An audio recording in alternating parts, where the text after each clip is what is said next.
So this picture here, you have to check all the hazards on the screen. But more importantly, water is a conductor, isn't it? Yeah, so if water somehow connects with the electricity, which is running the heater, it will electrocute this guy in the bath. Yeah, you can see some of the water spilling over here. And so it's never really a good idea to have a lot of electrical equipment in your bathroom. Nowadays, light bulbs don't get too hot, but they still can get quite hot. So that could turn into a fire if the bulb gets very hot and you have these clothes on it. Yeah, that might be dangerous. Right, because it's just by the door and you won't see it. And actually, my mum tripped over and broke her knee because this was happening. My dad was doing exactly the same thing. He was using an electric lawnmower in the garden. And yeah, my mum slipped over the cable. Okay, because you don't always look right down at your feet when you walk in somewhere. No, they need to, but irons get very hot, extremely hot. And you shouldn't really leave them unsupervised like that, because a small child or a cat, that looks like it's going to fall down. And then it will fall on the cat and burn him, but maybe also set fire to the carpet. Yeah. Yeah, okay, that's very dangerous, because even though the wire is insulated, the water might get inside somehow, particularly if you have the lawnmower, it might cut the wire a bit, and then it will short circuit it. And all this water will be electrified, so if anybody touches it, they will get an electric shock, because the current will run through it. Yeah, it looks like something metal. It looks like a little knife or something. I don't know what that is. But yeah, that's very dangerous. Yeah, I told you that my daughter did the same with a wire. Yeah, it's very small, isn't it? Yeah, so it might be something like that. I mean, it's dangerous enough a baby has a pocket knife, but then also that they're putting it in the plug, that's even more dangerous. Again, the wire is an insulator to protect us from getting electrocuted.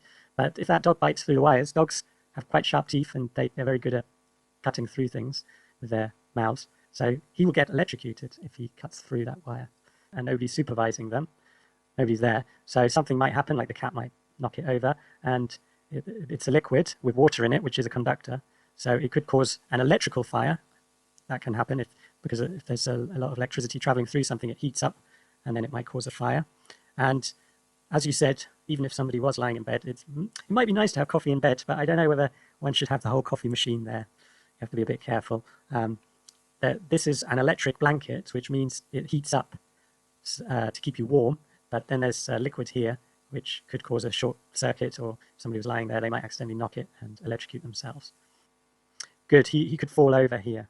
And I suppose something we forgot to mention about this water dripping is there's a plug here. If that gets on the water, because the wire is insulated, but the plugs have some metal exposed, so it could conduct through there. Yeah, and he could easily trip and kick this here. So that would be dangerous. Cloth on the stove, and this part of it's called a hot point on the stove. You have usually 4 hot points. That's still on because you can see it's red. And you can see some smoke coming off here. So I think the next step is a fire. That will probably happen. This is a wire and it's exposed. You can see bits of the metal are sticking out here. So that makes this dangerous. Okay, now I'm just going to quickly go through because I think it might take too long if we wait for everybody to find everything. I'll just point out. We have the TV here and there's a mug, and you can see there's some hot liquid in the mug, maybe tea or coffee. Again, if that spills on the television, that would create a short circuit. Everything's plugged in. There's too many wires here, and it's by the door. You might fall over if you walk in here. Here, the kettle is very close to the sink. Yeah, you can see this plug. This is where it plugs in. If water goes on that, then the whole sink will have electricity going through it, and this woman the mum might get electrocuted. Apart from that, I think we did mention more or less everything. There's some things here you can see they've taped the wires. Maybe the wires had a hole in them. Yeah, so that's a bit dangerous. It's just something to be aware of, I know. The LO is, I know that some materials conduct electricity and some don't. Conductor and insulator scenarios. Write a letter back to Ben and Canan. Try to make your responses as detailed as possible. Use and explain the keywords conductor and insulator in your answers. So I've read these before, so I know they're going to do something a bit silly, a bit dangerous, as you can see. And you have to explain why they shouldn't do that. So let's have a look at scenario 1. Dear scientist, you're the scientist in this. Sometimes my bread gets stuck in the toaster and I can't get it out. My mum says that I should never use a knife to try and lift the bread out. Why is using a knife to pull the bread out of the toaster dangerous? What could I use instead, Ben? Okay, right, let's look at scenario 2. Dear scientist, my friend told me that if someone is being electrocuted by a live wire, that I should use a wooden stick to move the live electric wire away from them. Okay, this is an example. So this guy, let me zoom in a bit. How can I?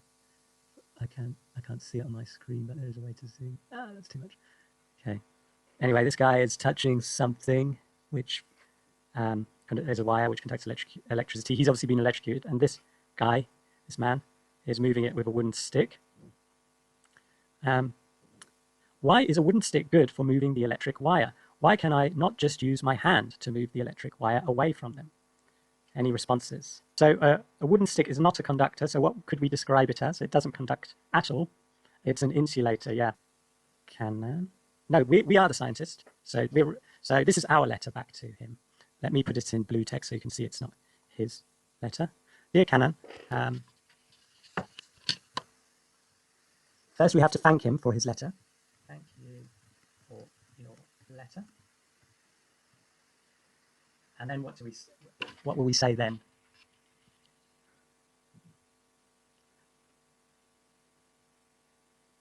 Yeah. So, okay, just wait. So instead of good, now I've got an aversion to the word good because it's quite a simple word.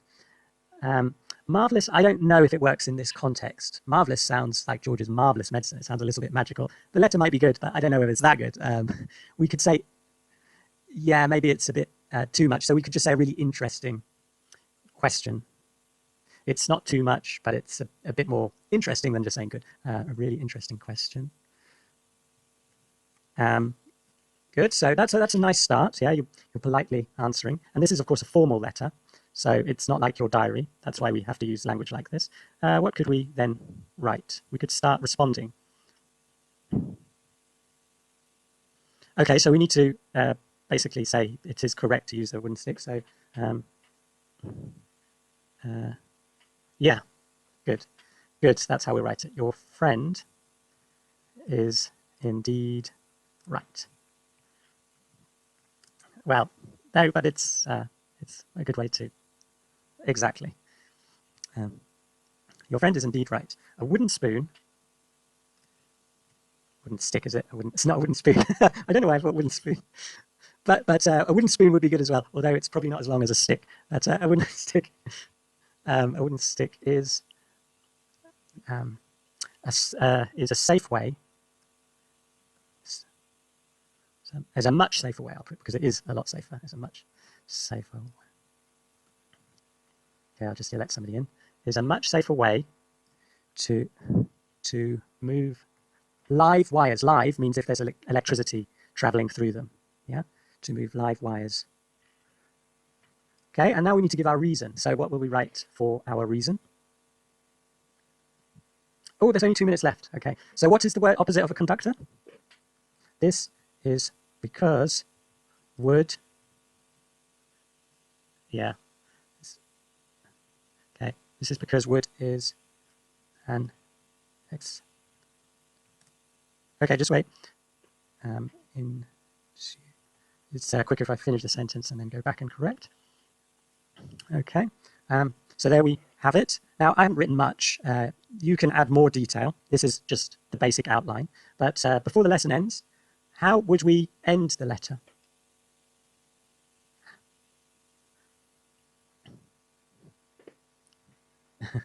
Yeah, well, best regards, but what I can do is Professor, and you can just write Prof, full stop, that's short for Professor, and then Professor Paul. Or Tonkin, yeah, that would sound more professional. Okay, and maybe kind regards is a little bit casual. You can use it in emails, but you can also say yours sincerely. Yeah, because you know the name. If you don't know the name, it's yours faithfully. So yours, 21 seconds. So, sorry? And yeah, so now we're going to start by looking at how to write a letter. This shows you how to set out a letter. It also reminds you of all the things you need to put in it. Okay, so this is an informal letter, so it might be a bit different to the letter we're writing. Our letter is more formal. Dear Grandma, it has hardly stopped raining for at least a week. We have been watching the river because the water has been... Oh, watching the river? I think that was written twice. Oh dear. Because the water has been rising more each day. Then last night it burst its banks and our road is now flooded. It's very exciting. We can't get to school. The buses aren't running, and when Dad tried to drive to work, his car got stuck, and we all had to push him out of the water. Our friend owns a rubber dinghy, and we have been having great fun rowing up and down the road. Old Mrs. Fowler had run out of bread and milk, so we took it to her in the boat. She was very pleased. The fire engine has just arrived to pump water out of the houses, and some soldiers are building a wall with sandbags to hold the water back. We've taken some photos, which we'll show you when we see you next week. Okay, so this is a letter to their grandma, so it's an informal letter. One thing, well, a couple of things we missed was to write our address on this side. And that is so the person reading the letter can reply to you. They know where to send their reply. Obviously, in an email, you don't have to do that. And then the date. That's also useful just so you know when the letter was sent. Okay, dear grandma, the person you're writing to, and the news then that you're giving. So let's return the right-hand side. Then you need to go here, and it goes over there. So Wood 137 Wood Road, for example. Kings Lynn. Now, I've made some mistakes there. I haven't put capital letters in. It's because I'm typing one-handed, but these are all proper nouns, so they need capital letters. It's a bit tricky to do with one hand, but there we go. Kings Lynn, and then you can write UK or England, depending the country that you're in. Okay, for example. Let me put this on a new page. So, and then, of course, what do I need now after the address? Can you remember? Well, it's the date. 20. Right. November. And maybe you want to put the year. I don't know. Okay, now we can make a start with the letters on the wrong side, so I need to put it back to the left side. Dear. Now, from whom was the first letter? And now he's written it in a fairly casual way because he's just signed off as Ben. So maybe we don't need to be so formal. We'll see. Anyway, he's written, sometimes my bread gets stuck in the toaster and I can't get it out. My mum says that I should never use a knife to try and lift the bread out. Why is using a knife to pull the bread out of the toaster dangerous? What could I use instead? Okay, so we have a bit more to write to Ben than Canon, maybe. How shall we begin the letter? Bearing in mind with Canon, we wrote, you asked a really interesting question. So first, wait, no, you shouldn't immediately start with your reply. You should acknowledge his letter first. We really appreciate your letter.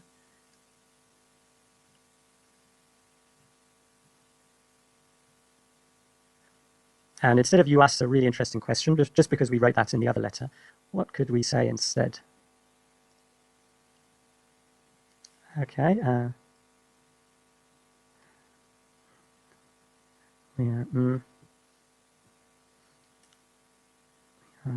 Pleased to help you, maybe help you with your question. As it, yeah, maybe that's better, to help you with your problem, comma, especially as it is a matter of safety. Okay.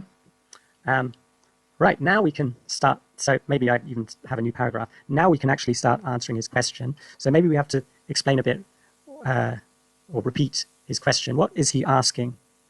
What is his first question? So his first question is, why is using a knife to pull? First, we should acknowledge that it is dangerous to use a knife.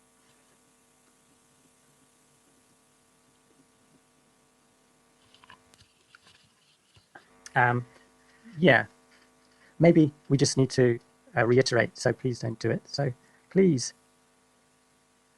don't do it.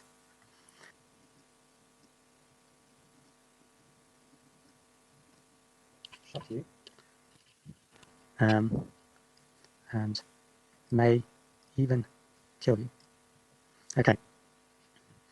Right. Oh, where's this one paragraph? I wanted to have a separate one. Now we have to explain the reason, maybe. The reason for this is, so what's the reason?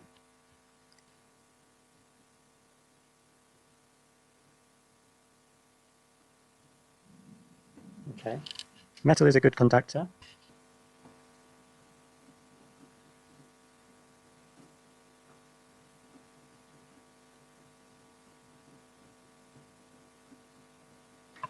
Okay. So we've answered his question, but there's another question here, he writes, because he writes why. So we've answered that. What could I use instead? What could he use instead? Bearing in mind he should not use a conductor, he should use an insulator.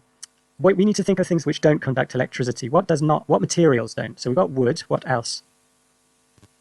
Rubber, good. And what plastic, good. Yeah. We will suggest a wooden spoon or anything else made out of wood. Of course, wood can burn as well, but it's less likely to. Yeah, yeah. And some plastics can be heated up to high temperatures. They're called thermosetting plastics. They don't melt as easily. But as you said, he might be a very young kid, and it's a bit difficult to explain, oh, you can use some plastics, but not other plastics. So we'll just stick with the wood for now, maybe.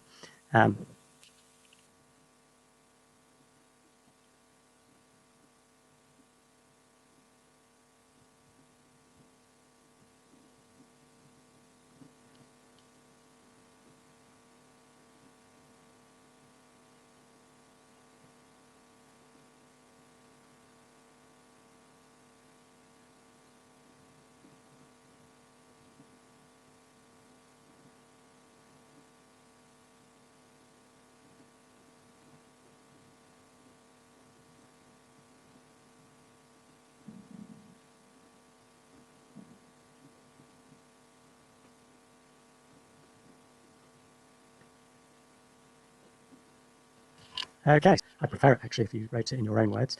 And as we mentioned before, he's quite casual in how he greets us. He just signs off as Ben. So we can put best regards, kind regards. We don't have to put yours sincerely. Okay.